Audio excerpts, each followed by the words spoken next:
संत कबीर जी को, गुरु रविदास जी को, भगवान बुद्ध को मानने वाले लोगों को उनकी धार्मिक भावनाओं का सम्मान क्यों नहीं कर रही है सरकार? परमिशन क्यों नहीं दे रही है?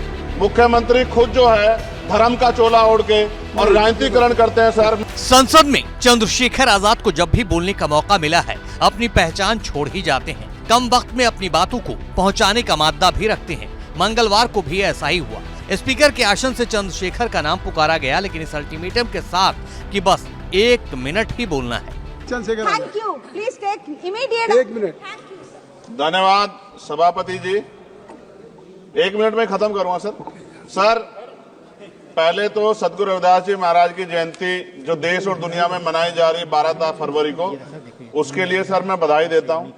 दूसरा सर, भारत धर्मनिरपेक्ष देश है और अर्जेंट मैटर पे हम लोग बोल रहे हैं सर, आपने समय दिया सर। पूरे देश में और जहां जहां बीजेपी की सरकार है सर, वहां एक भी जगह पर गांव में, मैं अपने क्षेत्र नगीना की बात करूं, परमिशन नहीं दी जा रही है सर। धर्मनिरपेक्ष देश है तो सर संत कबीर जी को, गुरु रविदास जी को, भगवान बुद्ध को मानने वाले लोगों को उनकी धार्मिक भावनाओं का सम्मान क्यों नहीं कर रही है सरकार? परमिशन क्यों नहीं दे रही है?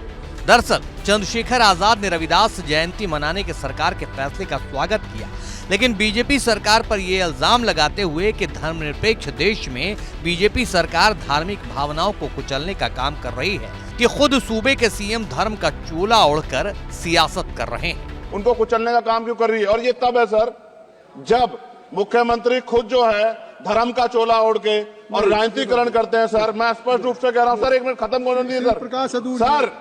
मैं स्पष्ट रूप से कह रहा हूँ ये ठीक नहीं है सर। ये ठीक नहीं है। नहीं, ये ठीक नहीं क्या मतलब ये एक तो राज्य का विषय है, आप उठा रहे हैं, फिर भी मैं इजाजत आपको दे रहा हूँ। चंद्रशेखर आजाद ने योगी का नाम लिया तो स्पीकर की कुर्सी पर बैठी जगदम्बिका पाल ने रोका और टोका, जिसके बाद चंद्रशेखर ने बोला ये ठीक नहीं है। तब स्पीकर ने जवाब दिया क्या ठीक नहीं है। फिर चंद्रशेखर से उनकी डिमांड पूछी और इसके लिए उन्हें समय दिया। तो आप डिमांड करिए, आपको डिमांड करना होगा। एक लाइन में अपनी डिमांड करें, अपनी डिमांड एक लाइन में कर लीजिए। मेरी मांग ये है सर, परमिशन मिलनी चाहिए और उनको भी अपने धार्मिक कार्यों को पूर्ण करने का अधिकार मिलना चाहिए, ऐसी मेरी मांग है सर। आपके माध्यम, धन्यवाद सर। चंद्रशेखर आजाद जब संसद से बाहर आए तो राम मंदिर की बात करते हुए फिर से रविदास जयंती पर होने वाले आयोजन को लेकर प्रशासन के दोहरे रवैये पर सवाल उठाया और सरकार को घेरा। देखिए, नाराजगी जाहिर करने का विषय ये है कि हम इस सदन के मेंबर, क्षेत्रों में जो समस्या आएगी स्टेट और सेंटर की, जहां मिलीजुली सरकार डबल इंजन की, अगर वो कोई परेशानी क्रिएट करेगी तो वो हम लोग सदन में ही, सदन के माध्यम से ही जो है सरकारों से मांग कर सकते हैं। हुआ ये है कि भारत वैसे धर्मनिरपेक्ष देश है, यहाँ धार्मिक आजादी भी है। और अभी मेरे याद है जब राम मंदिर का शिलान्यास हुआ था तो पूरे देश में बिना किसी परमिशन के बहुत सारी यात्राएं निकाली गई।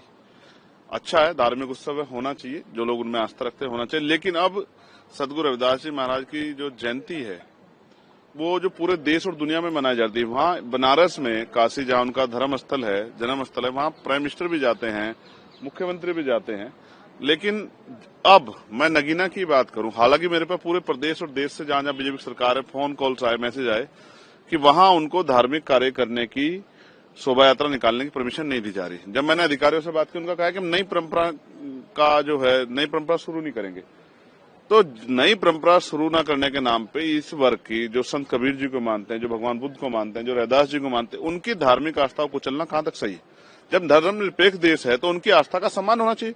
हमारे यहाँ तो मुख्यमंत्री धर्म का चोला पहन के राजनीति करते हैं, खूब प्रचार करते हैं, कुंभ का, सब चीजों का। जब बात आती है वंचित वर्गों की जो धार्मिक आस्था की, तो उनको सांप क्यों सूंघ जाता है?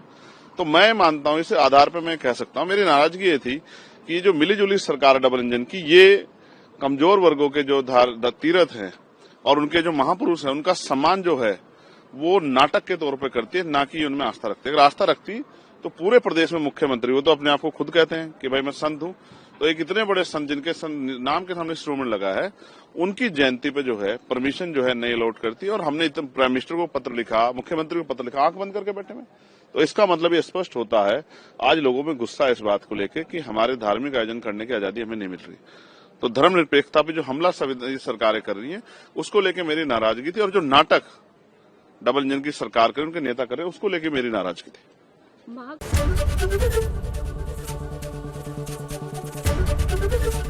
एबीपी गंगा, खबर आपकी, जुबान आपकी।